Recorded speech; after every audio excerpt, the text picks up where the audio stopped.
Mom, Vikrant जीजू और सरिता दीदी को पुलिस ले गई। ये सारी मेरी गलती है। ना मैंने सरिता के खिलाफ झूठी गवाही दी होती और ना ये सारे प्रॉब्लम्स हुए होते। कहाँ जा रही हैं आप? अपने गुनाहों का प्रायश्चित करने। जिंदगी में पहली बार कुछ अच्छा करने जा रही हूं। मैं वकील साहब से कहूंगी कि सारी गलती मेरी है। विक्रांत और सरिता की गुनहगार मैं हूं। अगर आज मेरे बेटे जैसे विक्रांत और बेटी जैसी सरिता के लिए मैं कुछ नहीं कर पाई ना, तो मैं कभी अपने आप को माफ नहीं कर पाऊंगी। इस केस की ऐसी चार्जशीट तैयार करो कि सख्त से सख्त सजा मिले। क्या जरूरत थी सुपर हीरो बनकर मुझे बचाने की? आपको क्या लगा मैं भाग जाती और आपको पुलिस से अरेस्ट होता हुआ देखते रहती? एक बार मैंने तुम्हें बचाया था,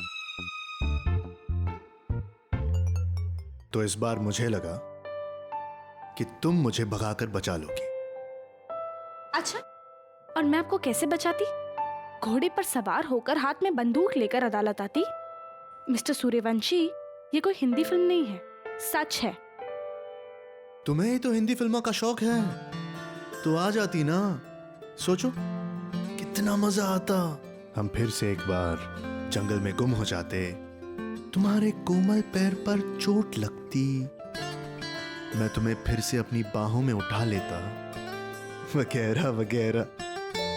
कम से कम एक दूसरे के साथ कुछ और यादगार पल बिता लेते। इन सब पलों के लिए हम एक बार क्या, एक दूसरे को 100 बार बखाना चाहिए, है ना? मिस्टर सूर्यवंशी, ये कोई रोमांस करने का वक्त नहीं है, सीरियस होने का है। अब तो हम बुरी तरह से फंस चुके हैं। अब बस यही उम्मीद कर सकते हैं कि दिव्या और राजी असली खूनी को ढूंढ ले और हम यहाँ से बाहर निकले। मुझे भी यही उम्मीद है कि उनके हाथ कोई ना कोई सबूत लग जाए।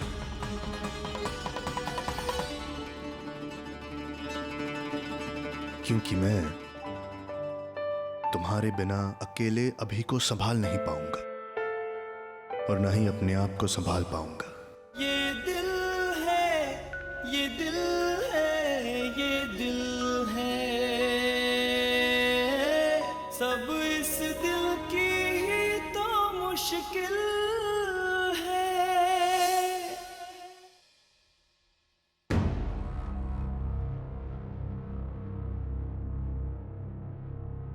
यही एक वो सबूत है जो सरिता को बचा सकता है, और यही वो फांसी का फंदा है जो मेरे गले में अटक सकता है। मेरे सिर पर तो 3 बेटियों की जिम्मेदारी है, मुझे तो उनके लिए जीना ही पड़ेगा।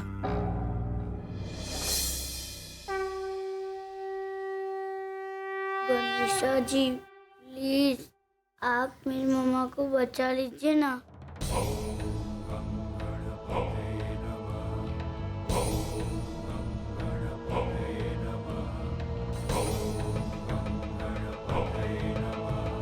मुझे माफ कर देना सरिता, तेरी बेगुनाही का सबूत मिटा रही।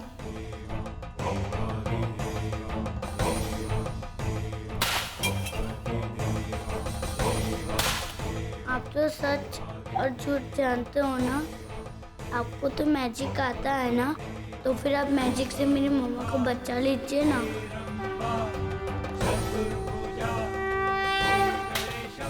वो कार का रिकॉर्डर मैजिक से लाइए ना प्लीज।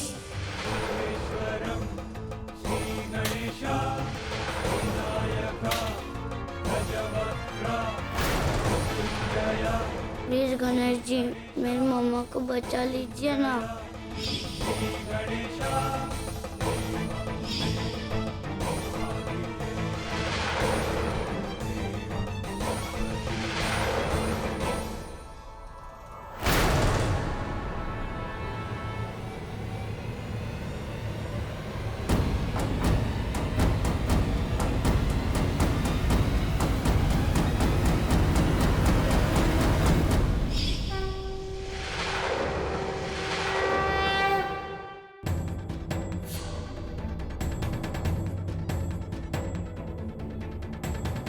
मुझे माफ कर देना सरिता, अब तुझे कोई नहीं बचा सकता, कोई नहीं बचा सकता।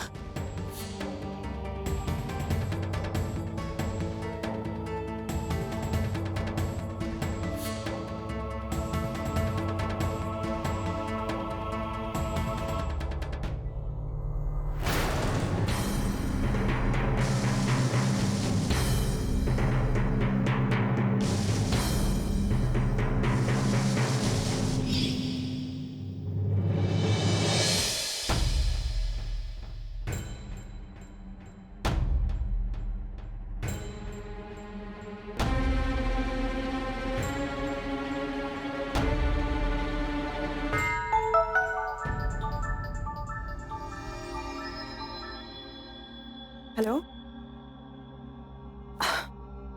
मैंने आपसे पहले ही कहा था मैं आगे काम नहीं करना चाहती। नहीं, बिल्कुल, मैं आपको जरूर इन्फॉर्म करूंगी अगर आगे मुझे काम करना होगा। Thank you.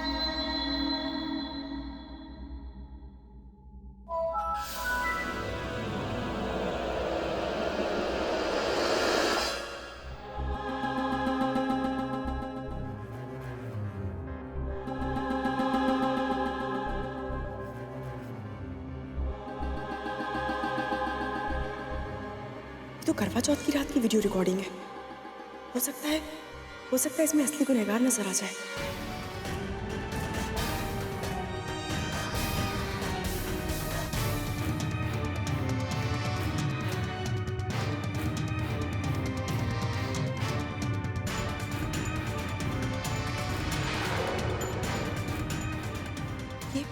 ये किसके हाथ है जिसने खीर बदली? क्या ये असली खूनी होगा?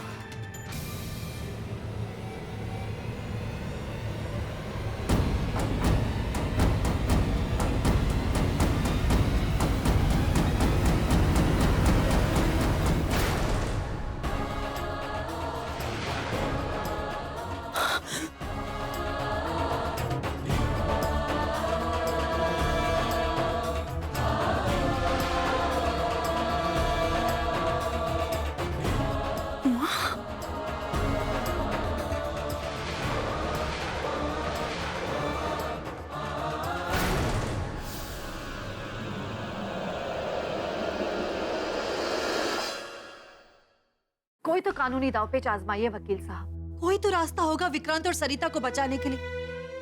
ये आपके लिए बहुत आसान होना चाहिए। प्लीज कुछ सोचिए आप।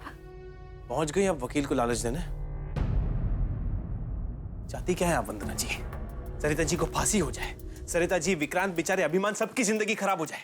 प्लीज, मैं ऐसा कुछ नहीं करना चाहती राज बेटा, बल्कि मैं तो सरिता और विक्रांत को बचाना बंद चाहती। कीजिए अपना नाटक प्लीज। और कितना झूठ बोलेंगी आप? हर कोई जानता है कि सरिता जी आपको कभी पसंद नहीं थी, लेकिन अभिमान आपका पोता है वंदना जी। उसकी जिंदगी के बारे में एक बार सोचिए। राज बेटा प्लीज, जिंदगी में जितनी गलतियां करनी थी मैंने कर ली, अब और नहीं। मैं बदलना चाहती हूँ, मेरा यकीन मानो। मेरे मन में किसी और के लिए अब कोई बैर नहीं, नफरत नहीं है। मैं जानती हूँ आप मेरी बात नहीं मानेंगे, लेकिन जब कमला जी घर आई थी मैंने उनसे हाथ जोड़ के माफी मांगी। मैं आपसे भी माफी मांगती हूँ। प्लीज मुझे माफ कर। कमला जी ने मुझे माफ कर, और इसीलिए मैंने रोहन और शीला के रिश्ते की बात भी की है उनसे, और उन्होंने मुझे यकीन दिलाया है कि वो इस बारे में सोचेंगी। बकवास कर रही हैं आप, ये नहीं हो सकता कभी। मैं सच कह रही हूँ। कमला जी आई थी मेरे घर पे कुछ 12 साढ़े 12 के बीच। विक्रांत और सरिता वो गाड़ी ढूंढने के लिए आए थे ना, उसके पहले। माँ विक्रांत के घर गई और वो भी हमें बिना बताए।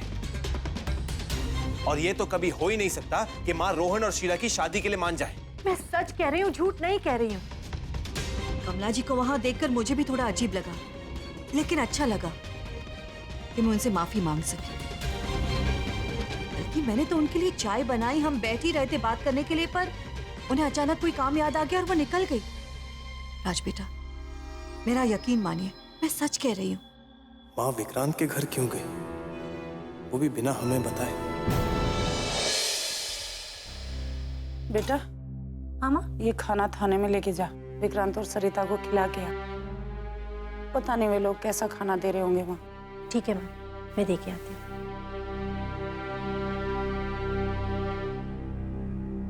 माँ,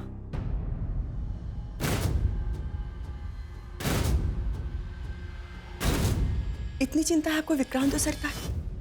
रिश्ता क्या है आपका सरिता से? वो आपकी बहू थी। आपने कभी तब भी उससे प्यार नहीं किया। आपने हमेशा कहा कि वो आपकी बेटी है, लेकिन आपने कभी मां जैसा व्यवहार नहीं किया। 10 साल तक वो आपकी बहू थी, लेकिन आपने उसके साथ सिर्फ नफरत का रिश्ता निभाया। वो इस घर की जिम्मेदारियां निभाती गई, लेकिन आपने उसे तानों के अलावा कुछ नहीं दिया। जबान को लगाम दे छिपकली, होगी तो टीवी की बड़ी स्टार, हीरोइन, पर ये मत भूल मैं तेरी सास हूं। शर्म आती है माँ, शर्म आती है ये सोचकर कि आप जैसी औरत मेरी सास है। बड़ों का लिहाज भूल गई तो? हाँ माँ, अब भूल गई। जब बड़े बड़ों जैसा बर्ताव न करें तो हम क्या कर सकते हैं उसमें? छोटों को सजा मिलती है, चाहे उन्होंने गलती की हो चाहे ना की हो। उन्होंने कोई गुनाह किया हो चाहे ना किया हो, सजा उन्हें ही मिलती है। तो छोटे बड़ों का सम्मान क्यों करे? क्यों माँ, क्यों? चुप कर, बहुत बोल रही है। मुझे पता है काजल का खून किसने किया है।